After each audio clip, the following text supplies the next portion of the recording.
So ayun na nga mga kaungas, no. Ito na. Ito ang trending ngayon na pinagkakaguluhan ng mga marites. Si Alex Gonzaga, mga kaungas. So ito na nga yung nag-trending ngayon na birthday ni Alex Gonzaga. Mga kapaps, Alex Gonzaga ba? O yun, yung maingay. So ayun na nga, birthday niya. Yung pinahira niya yung server ng cake, icing cake dito sa mukha, yung ginanon, no? Yun na nga. So, opinion ko lang, no?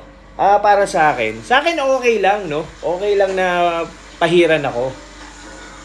Pero, mga kapaps, no? Mga kaungas, no? May talent pa yun. May bayad yun. Hindi yung basta pupunasan mo na lang ako ng cake sa mukha. Mahal mo, nagpapa-facial ako. Puta, mahal yung facial ko. Tapos lalagyan mo ako ng cake. Okay lang sana kung ganun lang. Tapos, problema, halos yung buong noo ni Kuya Saver, nilagyan niya hindi na uso libre ngayon, no? Tsaka mahal ko ako, sisingilin ko yun ng 50,000, pahiran mo ako ng kailangan may bayad. Gusto ko naman, alaka na kinikita mo, Alex, diba? Ngayon, trending ka ngayon, diba? So, kailangan yan. May permahan yan. Diba? Hindi mo pwedeng, gusto mo, sa akin, 50 hanggang 100,000 yan, no? Diba? Papahiram mo yung mukha ng icing yung cake mo, diba? Diba? Ang dami mo naman pwedeng pahiram, bakit yung pa, diba? Porkit ordinaryong tao lang, diba? Mga ganun bagay, diba? Alam mo, salita ko kay MG tsaka kay Rendon kaya alam mo kahit na ganun sila prangka yan, may natututunan ako dyan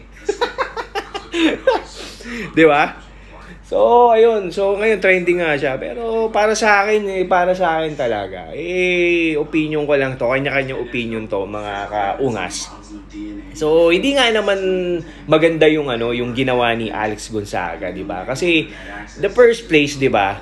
Gaya nga sinasabi ng mga tao, pwede naman niyang gawin dun sa sa husband niya na dun sa likod, 'di ba? At least maiintindihan 'yun. Dahil sa tingin ko naman yung husband niya nakikita ko talagang mabait. So at least maiintindihan yung mga kalokohan niya, 'di ba? Kasi ibang tao, 'di ba? Na okay lang sana kung ganun lang happy birthday. Tapos gagawin ni mala, uy, ganun lang. Puta, ganun talaga 'di ba? Diba? Talaga parang napahiya talaga si Kuya, diba? Siyempre, parang siguro na-feel ni Kuya na parang naliit siya sa sarili niya, diba?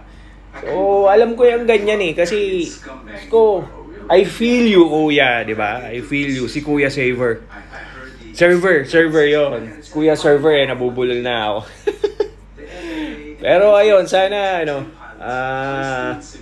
maging lesson kay Alex Gonzaga yan. Dahil hindi lahat ng bagay nakukuha sa biro, 'di ba? Yung ganong komedyante siya pero hindi lahat ng tao kaya na dadadaan sa biro, 'di ba?